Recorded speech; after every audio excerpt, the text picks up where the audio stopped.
last department of my reeking restaurant, the haunt of fear, a childish chiller, a nauseating nursery novelette, an infantile insanity called the silent treatment. Once upon a time, long, long ago, huddled on a bed in a cabin high in the mountains, a king lay stiffly, rigidly, not daring to move, not daring hardly to breathe, not daring to do anything except wait and listen and know that if he heard it again, that if it started again, that maddening sound, that his mind would surely snap, and he'd rant and rave and finally fling himself from the cliff outside down into the final silent peace called death. And as the king lay there in that quiet, dismal, far-away cabin, far from the sounds of his kingdom, he thought about how it had been before this, before he'd craved utter and complete silence. He thought about the Princess Genevieve, pretty little Genevieve. Daddy, my cat! More wine, more food, come, musicians, play, jesters, dance, and you, you little wench, come here. The queen, Genevieve's mother, had died with her birth, but the infant had not replaced the emptiness that had been left in the king's heart, so the king had surrounded himself with song and merriment and a court of beautiful, laughing women to help him forget. Oh, the king is hot-blooded these days. I'm always hot-blooded with you, Morgana. Ha ha ha ha! Daddy, my cat! It's caught in the ivy vine! So orchestras had played, and jesters had squealed, and the ladies of the court had laughed and chattered and whispered coquettish things in the king's ear, and the palace had been filled with noise, the noise of gaiety and fun, loud noise, drowning out a little princess's plea. Caught in the ivy vine outside the tower window, Daddy! Please help me rescue her, Daddy! Daddy, my cat! Daddy! Oh, a hot-blooded man is a real man, your majesty. Kiss me, wench! Ha ha ha! The din of self-indulgence had echoed through the palace as the Princess Genevieve had shrugged and turned at her father's indifference and climbed the long winding tower steps, the tears streaming from her eyes. He never listens, never hears me, he never hears anything.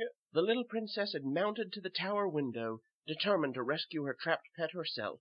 She'd reached out coaxing, loving arms as the melee of noise drifted up to her. Here, Pussy, please, Pussy, come to Genevieve, please. But she'd leaned out too far. She'd slipped from the tower window, clawing, catching herself on the ivy, clinging there precariously, high above the din, and she'd screamed, Daddy, help me! Daddy, help! But the king had not heard his little daughter's cries. Her childish screams had not been able to penetrate the merriment and cavorting noise that reverberated through the throne room. More wine! Play! Sing! Louder! Louder! And so the Princess Genevieve had hung there, crying for help, until her tiny fingers had weakened and grown tired and lost their hold on the twisting vines, and she'd plunged downward, shrieking. Then, suddenly, a strange silence had fallen upon the castle as the echoes of a plunging, dying shriek had faded away. The king had stood up, his mouth quivering, his eyes wide. What was that? It's the princess, sire. She's fallen from the tower window. She's dead. The king had not heard his daughter's plea, her cries for help. The king had been surrounded by ear-splitting noise, and now the noise and his daughter had both died away. Genevieve! Genevieve! After the princess's death, the king had ordered the orchestras disbanded, the jesters stilled, the laughing ladies of the court away. The king had wanted silence now, a silence of mourning. Your Majesty, Shh! And so months had passed. The mourning period had ended for the people of the kingdom.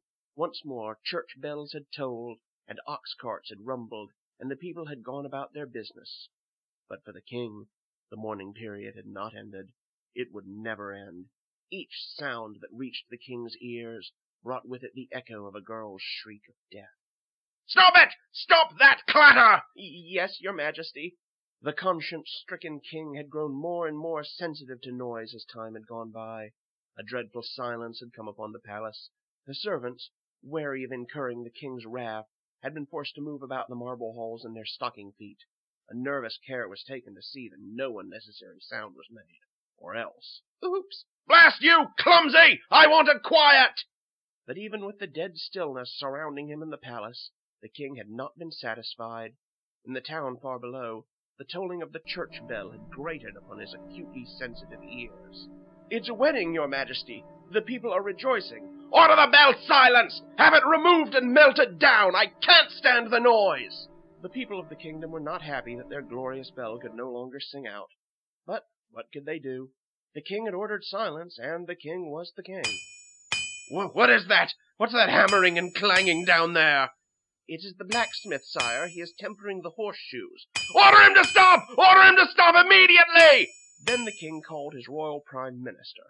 "Issue an order. There will be no noise. I want silence, do you hear? Silence! Anyone who dares defy me will be thrown in irons."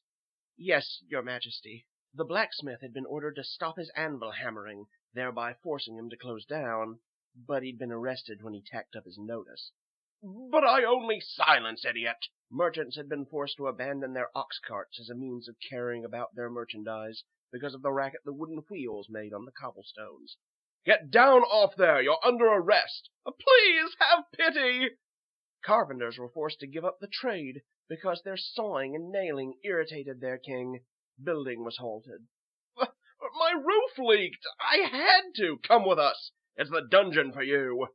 Finally, the sound-sensitive king had looked out over his silent kingdom from his silent palace and nodded in relieved approval. Now all was quiet. Now all was still. And then he heard the babble, like mice in walls, the chattering, the distant sounds of voices. "Order them to stop talking!" "Yes, your highness." Talking was outlawed.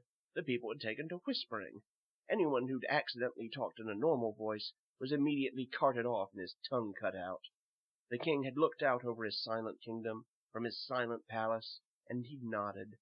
And then he heard the hissing, the sibilant murmurs, like wind-blown leaves. "Order them to stop whispering!" "Yes, sire." And so all whispering had been banished from the kingdom. The people had taken to writing communication between themselves.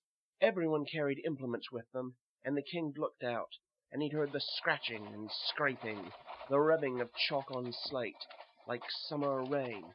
"Order them to stop writing!" "Yes, your majesty."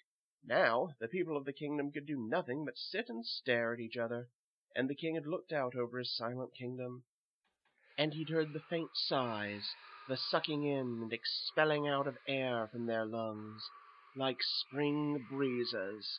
"Order them to stop breathing!" "But, your majesty!" The king had ranted and raved, insisting upon the order. "But, your majesty, if the people cannot breathe, they will die! Then let them die! I want silence!" And over the silent kingdom, his voice had carried like an echo. "Did you hear? The fool has gone far enough!" The prime minister had shuffled off on padded feet, and the king had stood in the silence and listened, waiting for the sounds of the breathing that drifted up to him from the kingdom below to stop. But instead, he'd heard a stirring. "They're talking! They're whispering again!" And the stirring had become a murmur, and the murmur a humming, and the humming a roar, and the roar had thundered up the mountain towards the palace. "Silence! Silence, you fools! Go back! Go back and keep quiet!" The thunder had been so loud it drowned out the shrieks of the king. The thunder had been 1,000 angry voices, 1,000 pairs of angry feet, the carpenters, the blacksmiths, the merchants, and leading them, a craftsman named Mason Higgins. Mason Higgins had clutched a small box in his hand. "Swim the moat! Lower the drawbridge!" The thundering people had stormed the palace, and overpowered the guards, and stampeded through the marble halls, and found the king. "Here he is! Get him! Higgins, the box! Oh, Lord, the noise!" The king had been forced to the floor, and the people had done things to him, with knives and needles and threads, and Mason Higgins' little box. So, once upon a time, a king lay stiffly, rigidly, on a bed in a cabin high in the mountains where his people had exiled him. He lay, not daring to move, not daring to breathe, not daring to do anything but wait and listen and know that if he'd hear that sound again just once, he'd go out of his mind. It wouldn't happen as long as he stayed still. It wouldn't happen as long as he wouldn't move. The king knew that. He'd suffered hours of torture time and time again during his brief exile. He'd borne up under the maddening sound until it stopped, and he'd found out that if he moved it would start again. So he lay stiffly, like stone, like silent stone, and he watched the silent spider on the ceiling, spinning its silent web. And he watched the web lengthen and the spider drop, inch by inch, lower and lower, until it hung just above his face. And still he did not move. He just prayed. He prayed that the spider in the silent, silent cabin would silently climb back up its silent silken thread. Instead of, oh Lord, the spider was coming closer, closer, closer to the king's face. And then it touched him, and he shuddered and screamed and swung at the spider, and the silence was destroyed. That sound, that maddening sound began again. That incessant, maddening tick-tock, tick-tock, the sound that was driving him out of his mind. No, no, no! The sound coming from the special metronome timepiece Mason Higgins had labored over ever so quietly after they'd made him close his shop and stop his clocks. The metronome timepiece that wound up automatically at the slightest movement and took hours to run down. The metronome timepiece they'd sewn inside the king before they'd gone back to their normal, noisy routines, living happily ever after, while the king went off the deep end, off the cliff.